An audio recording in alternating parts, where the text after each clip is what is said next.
Tämä kommentti tuli videooni 3 viikkoa sitten. Se ei yllättänyt minua sisällöltään, vaan meitsin yllätti se, että mä tunnistin sen. En tunnistanut ihmistä, koska en tiedä hänen nimeään, enkä oikeastaan tiedä hänestä mitään. Mä tunnistin sen tarinan. Ja tässä videossa mä en tee sitä, mitä moni ehkä odottaisi, että tekisin. Mä en tee videota siitä, että miltä rasismi tuntuu, vaan mua kiinnostaa enemmän eräs toinen kysymys. Miksi joku kirjoittaa tällaisen kommentin alun perinkään? En aio pohtia sitä, ketkä ovat oikeassa tai väärässä. Mua kiinnostaa enemmän se, että miten jotkut ihmiset päätyy uskomaan siihen, että yksi ideologia ratkaisee kaikki heidän ongelmat. 3 viikkoa sitten mä julkaisin videon, joka kertoi mun omasta taustastani. Mä kerroin siinä, että mä en koe olevani intialainen, koska mä synnyin Suomessa, kasvoin Suomessa ja elän Suomessa, aivan kuten kuka tahansa suomalainen. Se video oli identiteetistä, ei yhteiskunnasta, ei politiikasta, vaan pelkästään meikäläisestä. Mutta muutaman päivän kuluttua mä huomasin, että kommenttikenttä ei enää puhunut identiteetistä. Tietty ryhmä ihmisiä oli löytänyt sen videon ja alkanut käyttää sitä alustana omille aatteilleen. Ne käytti sanoja ja vertauksia, joita olin nähnyt aiemmin eri kontekstissa, ja siellä ne esitti ne asiat faktoina mun kommenttikentässä. Kaikki nimimerkkien takana sekä kaikki käyttäjätunnuksilla, joista henkilöä ei voi tunnistaa. Mä en tiedä mitään heistä, mutta mä tiedän, että videon analytiikka paljastaa, että 77,5% kaikista katsojista oli miehiä ja että videota jaettiin aika paljon Discordissa. Mä veikkaan, että tämä video on päätynyt tämän kyseisen ryhmän Discord-serverille. Ja tässä on se syy, miksi mä teen tämän videon. En tee sitä sen takia, että mä olisin loukkaantunut. Mä teen tämän sen takia, koska mä oon nähnyt läheltä, että mitä ihmiselle voi tapahtua, kun hän alkaa rakentaa maailmankuvansa yhden ideologian varaan. Ja rehellisesti sanottuna mä myös ymmärrän, miksi jotkut ihmiset päätyy sille polulle. En siis tarkoita, että mä hyväksyisin sen, vaan että mä tunnistan sen tunteen, mistä se joskus alkaa. Ja tässä kohtaa on ehkä syytä sanoa ääneen, että ei ole kyse ainoastaan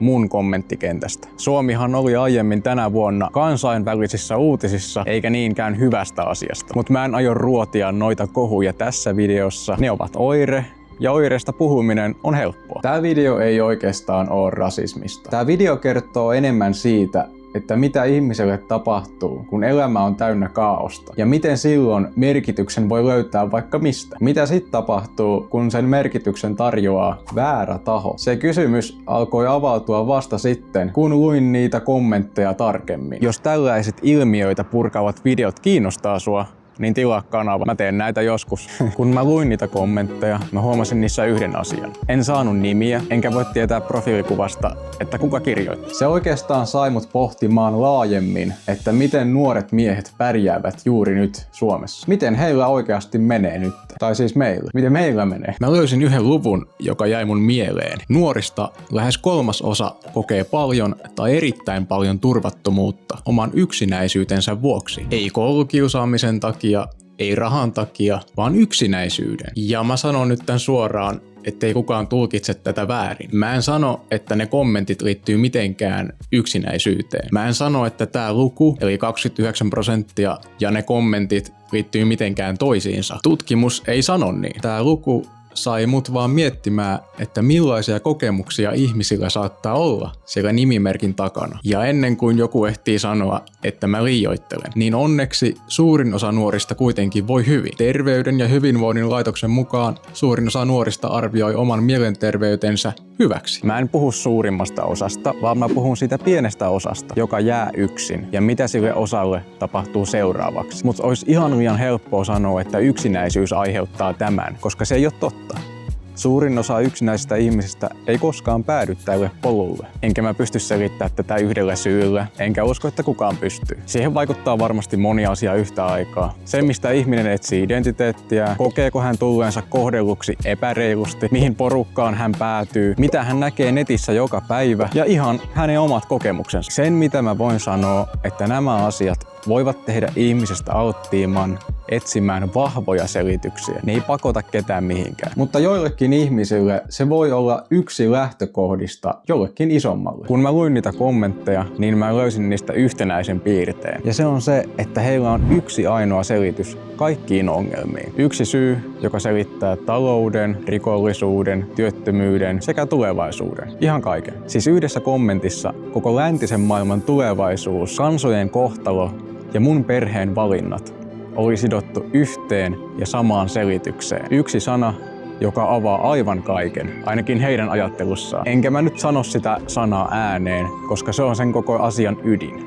Kun sä opit sen yhden sanan, niin se on vastaus kaikkeen. Ei tarvitse tietää enää mitään muuta. Ja tiedättekö, mikä siinä on niin houkuttelevaa? Se on yksinkertaista. Mun oma tulkinta on se, että yksi selitys voi tuntua turvalliselta, koska maailma on tosi monimutkainen. Järjestys rauhoittaa. Tammikuussa 2026 sosiaali- ja terveysministeriö julkaisi selvityksen nimeltään Pojat ja nuoret miehet vakavasti ottaen. Siinä nostetaan esille, että poikien oppimistulokset ovat huonontuneet ja että sukupuolierot koulumenestyksessä ovat kasvaneet. Selvityksessä nostetaan myös esille, että pojilla mielenterveyden ongelmat näkyvät heikommin ja että apuun hakeutumisessa on monenlaisia haasteita. Mutta yksi kohta siitä raportista osui juuri nimenomaan siihen, mitä mä huomasin mun omassa kommenttikentässä. Raportin mukaan sosiaalisen median algoritmit voivat vahvistaa samanlaisen sisällön näkymistä käyttäjälle. Ja tämä voi vahvistaa poliittista ja sukupuolten välistä polarisaatiota. Se ei siis pakota ihmisiä mihinkään, mutta se vaikuttaa siihen,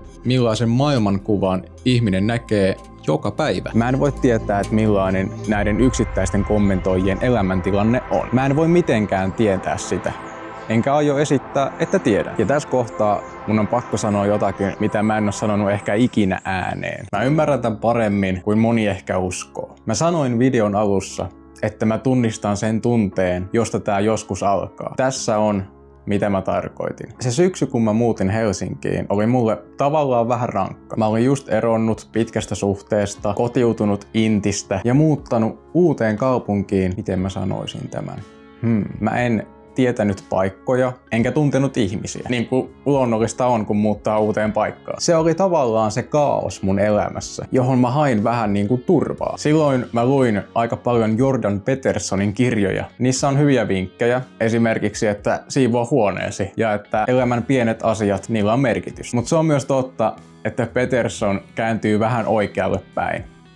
Niin kuin poliittisesti. Ja mä haluan sanoa tämän nyt selkeästi, että todella moni ihminen lukee Petersonia, eikä ajaudu yhtään mihinkään ääriajatteluun. Mä en puhu tässä nyt Jordan Petersonin ajatusmaailmasta, vaan mun pointti on se, että haavoittuva ihminen voi alkaa rakentaa maailmankuvansa yhden auktoriteetin ympärille. Käytännössä kenen tahansa, kun hän on tarpeeksi karismaattinen. Mut kun kaikki muu on epävarmaa, niin se on tosi helpottavaa, kun joku kertoo, että miten asioiden pitäisi olla. Tässä mun tarinassa se merkitys löytyy lopulta ihan muualta. Ystävistä, opiskelusta, harrastuksista, ihan tavallisesta arjesta. Mut mä oon miettinyt tätä tosi monta kertaa, nyt kun on lukenut näitä kommentteja, että mitä olisi käynyt, jos ensimmäisenä vastaan olisi tullutkin semmonen yhteisö, joka olisi tarjonnut mulle helpon selityksen ja vihollisen. Mä en tiedä, enkä voi väittää, että mä tiedän, mutta en pysty ainakaan sanomaan, että olisin ollut immuuni sille. Mä en usko, että kenenkään vihamielinen maailmankuva syntyy yhdessä yössä. Mua kiinnostaa se pitkä ketju kokemuksia ja valintoja, joka saa ihmisen pitämään vihaa oikeana ratkaisuna. Ja se ketju ei ala siitä vihasta, vaan se päättyy siihen. Ja tässä on se, mitä me tehdään yleensä väärin. Me nähdään se oire. Me nähdään rasismi ja vihapuhe. Ja sitten me tuomitsemme sen. Se on täysin oikeutettua ja tommonen käytös pitääkin tuomita. Mutta oire ei häviä, jos syytä ei hoideta. Sen tietää jokainen, joka on ottanut joskus särkylääkkeen ilman, että selvittää, että miksi päätä särkee. Terveyden ja hyvinvoinnin laitoksen blogissa nostettiin esiin ajatus, joka jäi mulle mieleen. Pelkkä terapia ei riitä, jos nuorten elinolosuhteet eivät muutu. Ennen kaikkea mun päähän jäi semmonen yksi ajatus. En usko, että vastaus löytyy uudesta harrastuksesta tai yhdestä terapiakäynnistä. Mä uskon tosi vahvasti siihen, että ihmisellä täytyy olla tunne siitä, että hän kuuluu johonkin, että häntä tarvitaan ja että tulevaisuudella on merkitystä. Koska kun ihmisellä on jotain menetettävää, hänen ei tarvitse rakentaa identiteettiään vihasta. Vähän semmonen hippimeininki, mutta olkoot. Nuo kommentit, Ne ei oikeastaan suututtanut mua. Ne herätti enemmän semmoisen ajatuksen, että kirjoittajan elämässä saattaa olla paljon sellaista, mitä en näe. Ja jos joku katsoo nyt tätä videota ja huomaa olevansa huonossa asemassa, ehkä yksinäinen ja ennen kaikkea vailla merkitystä, niin mä kannustan sua suuresti nytten etsimään sitä merkitystä ennen kuin joku muu tarjoaa sellaista. Koska pahin mahdollinen skenaario on, että se merkitys on yksinkertainen vastaus monimutkaisiin ongelmiin. Kerro kommenteissa, mitä mieltä olet tästä, ja pidetään sävy asiallisena. Ja jos sä haluat nähdä sen videon, mistä tää kaikki lähti, niin se on tossa.